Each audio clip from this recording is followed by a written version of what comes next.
This is Charter Local Edition. My name is Brad Pomerance. We continue our road show up and down the state of California. We're in Santa Cruz County today, and we are joined by a councilwoman from the city of Santa Cruz. Her name is Richelle Noroyan. I must tell you, we have known each other for about 25 years, and while I'm a nonpartisan, I take a special amount of pride in your election to the Santa Cruz City Council. I watched the returns that night, even though I live in LA County. I knew you were running, and so I was watching, and I saw you won, and I congratulate you. Thank you. Let's just start with, how is it to be a councilwoman? And is it your hometown? Or it's my hometown. Yeah, I grew up there, and I wanted to come back. I went away to school, worked in other cities, and decided that I wanted to go home and I wanted to work in the community. And so what's it like? I mean, look, I got to think Santa Cruz, very active, vocal population. And so I can imagine how those city council meetings are, walking through the grocery store. Very much so. There was one day I was running errands. Thought it would take me half hour. I ended up having a 45-minute meeting inside a Trader Joe's back at the sample area. We were getting a lot of people's way. And then as I was leaving Trader Joe's, somebody else caught me because they had something on the agenda to discuss, and it was a 45-minute meeting holding my groceries out on the sidewalk. And of course I was dressed, I'd just come from walking at the beach, so I was dressed in gym clothing. So but how is that though? Because look, you know, if you are a council member in Los Angeles or you know, these very large cities, there's a little anonymity. There's no anonymity in Santa Cruz. I mean, it's a decent-sized city, but still everyone knows everyone. Absolutely, and when you grow up there, people even know you more so, and so you're never really off when you're out in the community. And in fact, I've talked to council members in the past, and they said if you really want to go somewhere just to get away, you need to go south, you need to go north, get out of the city. And I had this really driven home to me. This was so much fun. It was a hot night. I'm sitting in my car with my father and my husband. Great music on the radio, and I just start dancing, kind of car dancing. Heard from the car sitting next to us, check out the councilwoman walking out, and I about died. My dad just fell over in the back seat, and so. But proud, probably. Maybe, but it ended up getting on Facebook in case the person described seeing me. Well, it's funny because I recently was speaking with the PIO of the League of California Cities, Public Information Officer, and she was saying that when they meet new council members, they talk to them about being elected in the 21st century. I mean, iPhones are everywhere, and you got to be careful because someone can get a hold of you. I mean, you may just have a glass of wine in your hand, but if the look on your face is you're laughing for something else, oh look, there's the drunk councilwoman. Exactly. So you got to be careful. You have to be careful about that. But people in Santa Cruz are pretty friendly and open, so you know, you're given a lot of latitude no matter what you're doing. Let's talk about an issue that's percolating in Santa Cruz and really throughout the county and the state, and that deals with homelessness. Yes. And we know that the homeless crisis is particularly acute in California, but places like Los Angeles County, San Diego County, the numbers are staggering. And I understand Santa Cruz and the city specifically.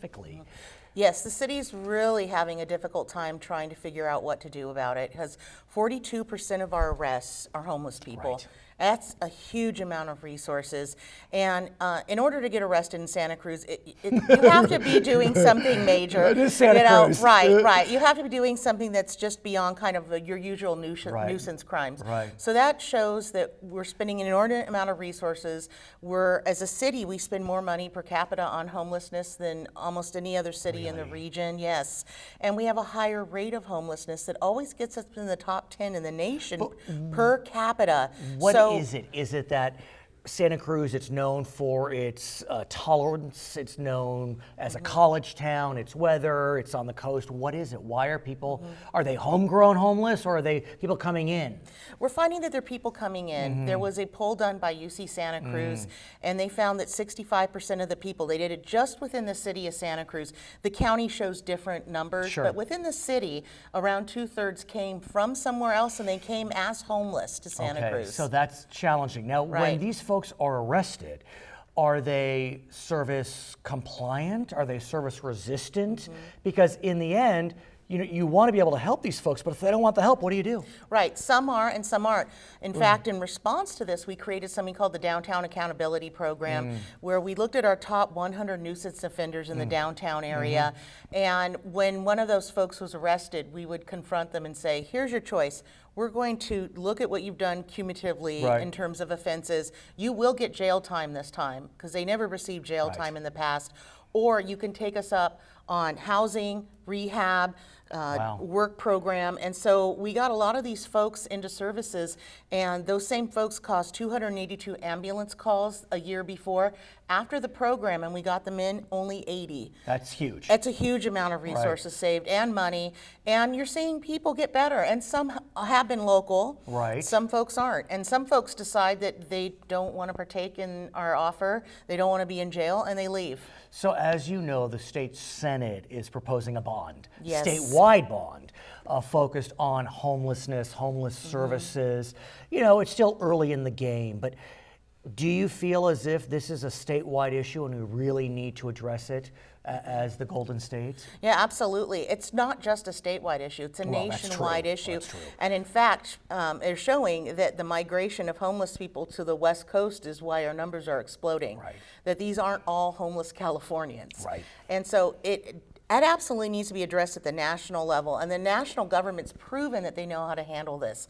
They did a really wonderful program last year, well actually started a couple years ago, to house homeless veterans. Which has been successful. It's just been incredibly successful. You would be hard to find a homeless veteran and some states have completely eradicated it. Santa Cruz, we've managed to house around 50% of them. Our problem is if you have a Section 8 voucher, there just isn't the housing for you. I want to also talk about another issue that's percolating in Sacramento. That deals with transportation. As you know, there's a transportation special session going on.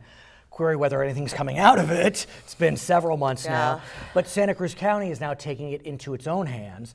And I understand the county, not the city, the county is planning to put a half-cent sales tax on the ballot in November. Happened 12 years ago, didn't go so well. What about this time, Councilwoman? This time, I think it's going to pass. It's getting amazing support from every aspect of the community. In fact, the Santa Cruz Chamber of Commerce just came out in favor of it. The Santa Cruz County Business Council, which is more of an advocacy organization for businesses, has come out in favor of it, along with environmental groups, advocates. So you got the chamber and the enviros together? Right, because it offers bike paths, it does widen the freeway, but it's for HOV lanes. It offers help for local roads. So there's something in there for everybody. And there's probably something in there that everyone hates as well, but it's like, in order to move forward, I think everyone's recognizing we have to take the good with the bad. But you got to get to 2/3. And that's hard. And that's 2/3 is tough. Really tough.